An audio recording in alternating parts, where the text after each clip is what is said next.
So, that's right. All right, folks, so I told you earlier that Mr. Heyman wants to kind of put together his own little, a new faction, if you would. So, these are 8 guys in a melee, over-the-top melee, which are similar rules to the Royal Rumble, except everyone's in the ring already. Battle Royal for those people who are old school. But anyway, so the object, these are guys who all want to have the rights to have the help and the services of one Paul Heyman to join his new faction that he will have. So let's run down the 8 guys who are going for that. We got the devastating and powerful Thanos, who with one snap wiped out the entire Marvel Universe. Imagine what could happen with the mind of Paul Heyman to help him out.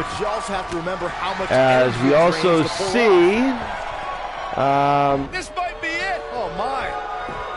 that right there is Adam Cole, who was part of the Undisputed Era. He won a tournament. All these guys won a tournament in order to get into this melee. So what you see here is 8 guys. These 8 guys had to earn their way into this melee. So again, Adam Cole you see there with Lars Sullivan, both guys from NXT. And Sullivan is set to make his debut soon, from what I understand.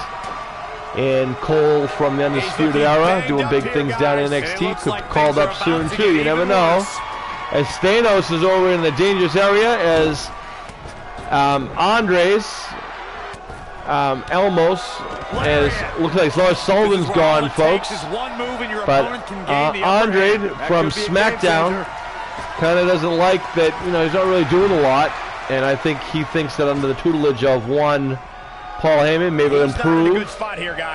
As Thanos doesn't care, he's trying to throw him out.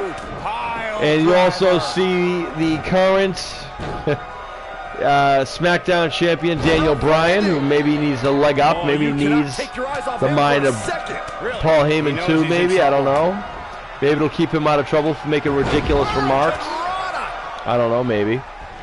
And he's beating up Bobby Lashley, which, if you watch my show, you know I have no real, you know, I keep everything, I call everything down the middle, but I am also honest, and I won't candy coat things, folks, so I'm just going to tell you the facts and what I think anyway. But Bobby Lashley needs someone like Paul Heyman to do something to help him out. I think I talk to people who think that he's very talented, and I'm like, well, maybe he can do a few physical things, but to cut a promo or to do anything else, to have some charisma, I don't know if anything can help that, but if anyone could help him, it would be Paul Heyman's services.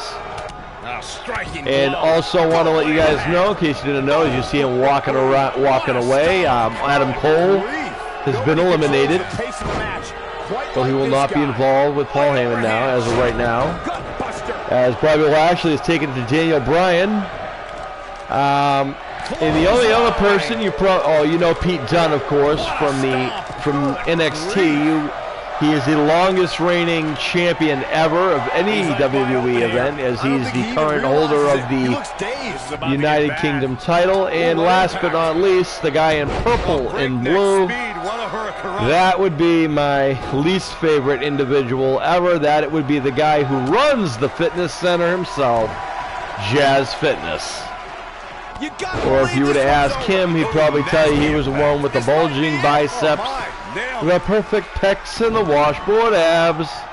Then he'd tell you to bow and worship the greatness that is Jazz Fitness. As Thanos tosses out Andre like he's nothing, and he goes after the other large guy in the ring, which is Jazz Fitness. Lashley catches Bryan with a clothesline. He has got to fight back. So, folks, we have one more match after this. It is our main event. It is a great, great main event, I feel, as Thanos picked a fight with Jazz Fitness, and Thanos got eliminated by himself, as Lashley with a spear on Daniel Bryan, and Jazz Fitness taking out on Pete Dunne. And now he's ranking on the arm of Pete Dunne. I don't know why. This is a over-the-top battle royal. If you break his arm, it doesn't really matter. You got to still throw him over the top. with his feet hitting the floor.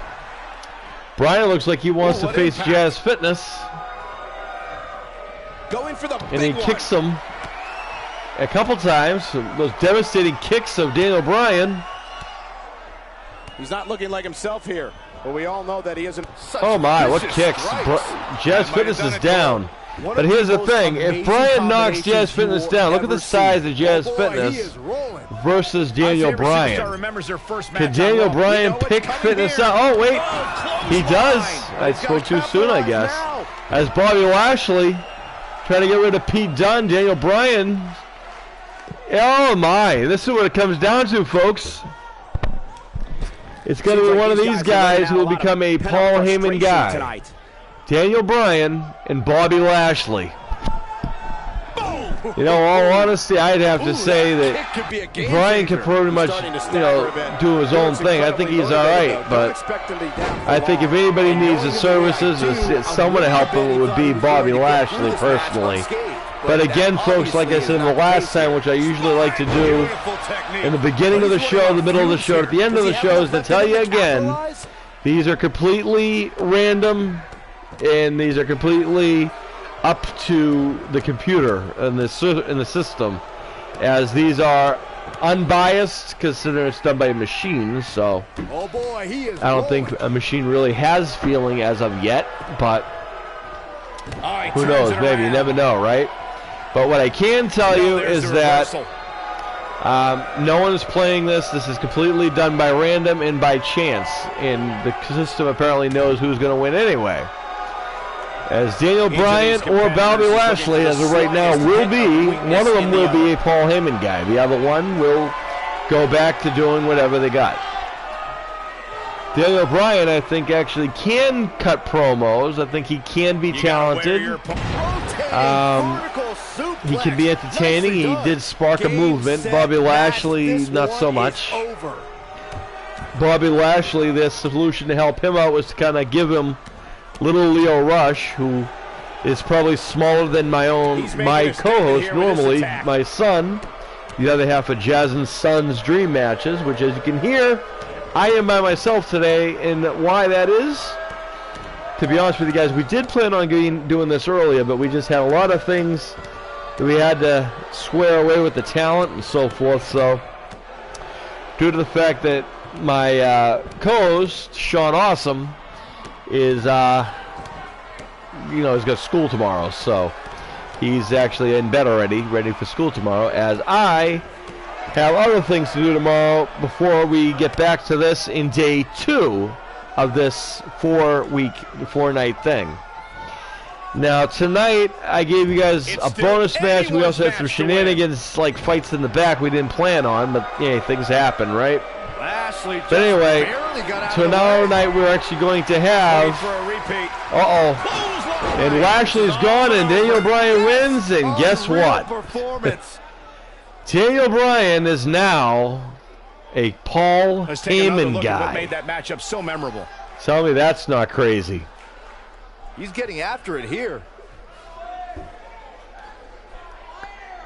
Man, this was great. What's that, Paul?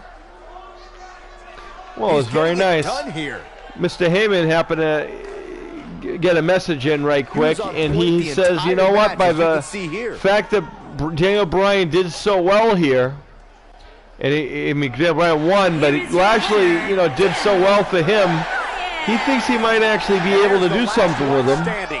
But he also said that would actually help him out anyway, because he needed a tag team, and he thinks that he could do something with the team of Bobby Lashley and Leo Rush. So that's what he thinks he can do. Why not? He's a genius, not me. So anyway, guys, stick around for the main event. It is something that is going to be epic, if you would.